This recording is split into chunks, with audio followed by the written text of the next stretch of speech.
So I feel like being black and emotionally is trendy now because back in the day, like, I think especially like as a man, right? But even before that, like, we just didn't, I feel like as black people, we didn't really explore our emotions when it came to express our emotions out of like a package or a creative package. So before it was just like, if you wanted to hear how, for example, how Skepta felt, you'd have to hear his music.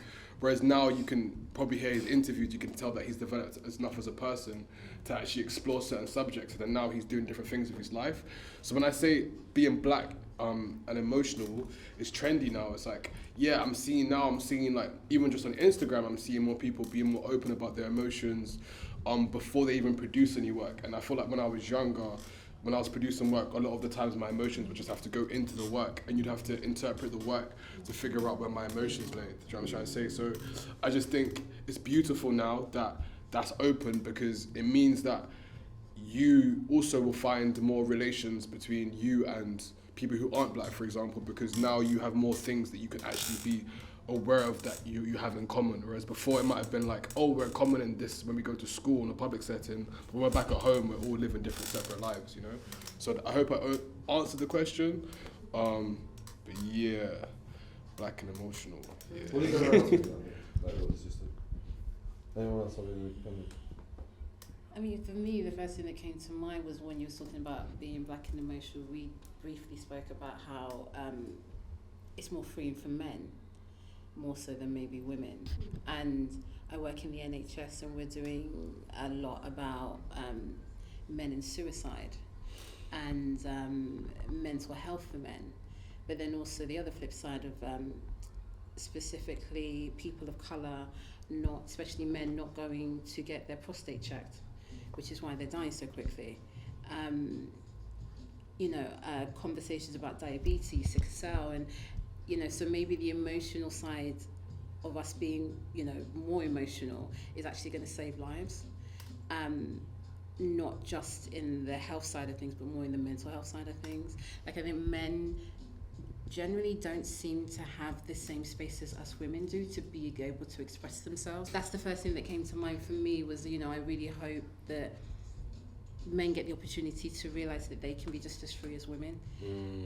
Maybe they might have to find their space to do so, but it's okay, and it can save a life. That's deep. Okay. Cool. Yes, I'm 70% of the way through listening to it, and I did find it, I agree as well. I had a similar experience to you in that I was like, oh wow, I'm actually a lot healthier. I have a much healthier attachment style. Definitely my like natural instinct or my natural attachment style is anxious, but I have definitely learned over the years and through relationships to be more secure. And so it was like really kind of like positive to hear that, oh yeah, I've grown as a human.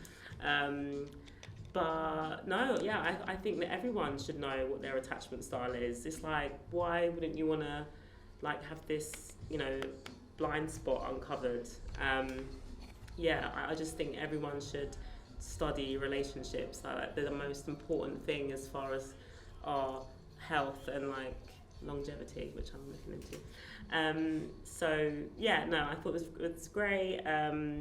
They give like really good examples for like the kinds of relationships that are like anxious, avoidant, secure and stuff. So yeah, sadly, for me as a single person, the book says that most securely attached people, so the good one, they're already in relationships because they like have no problems just meeting someone and just being secure and settling down with them. So what's left is just us, the anxious and the avoidant. Yeah, and then like the worst kind of a relationship is like the anxious and avoidant relationship.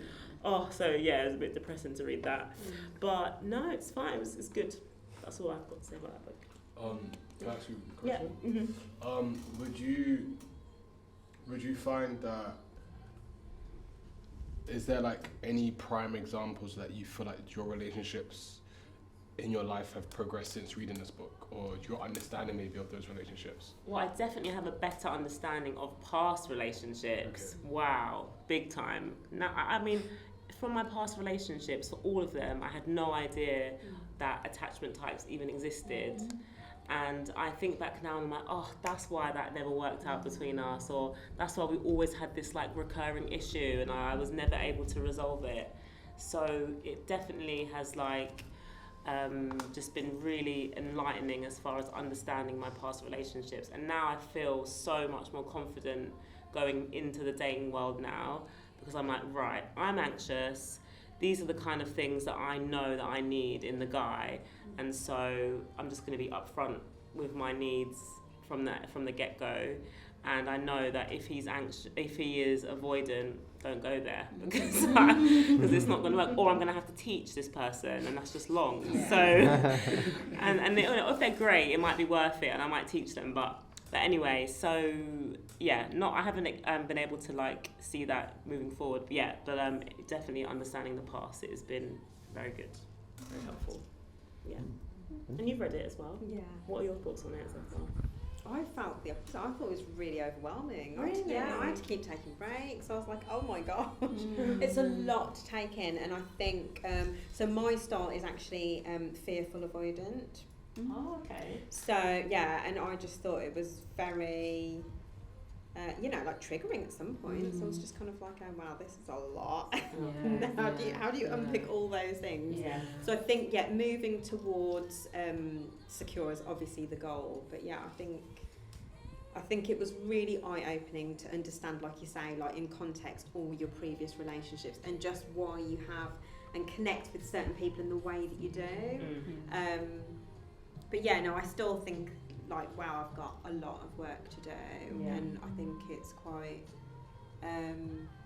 because it's also subconscious. I think that's what I find overwhelming, because consciously, like, you kind of know and you can kind of correct your behaviour, but these things are like much deeper than that, and it's like, how do you even reach it sometimes, let alone, kind of manoeuvre around it. So yeah, I think a good book. Really. The book just kind of like describes what a secure person looks like. Like a secure person doesn't need to kind of like get her guy jealous. A secure person just knows that she's loved, and and like it gives you such goals. Like yes, I want to be that secure person. So yeah, I'm just excited to just get back into a relationship so I can put it all into practice. And you touched on a really, really interesting point, because this is another thing that I was really interested in the book, because I've always been a fan of basically the idea is that no man is, or no woman is truly independent.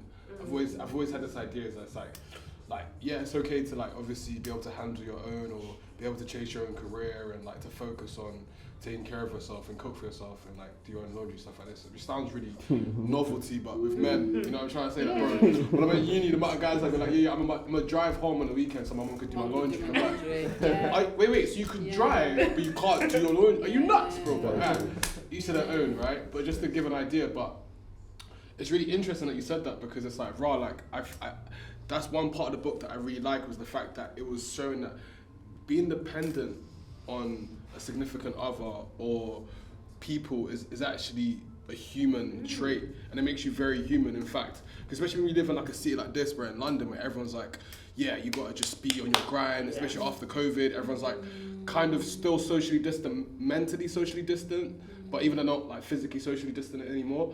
And I think it's really important to just remind ourselves that, like, touch or speaking to your friends, being open, all these type of things are very important, and sharing, you know what I mean? So like the fact that, you've just given me all material to write about now, so I just like, I can go write a fire verse, but yeah, I appreciate it.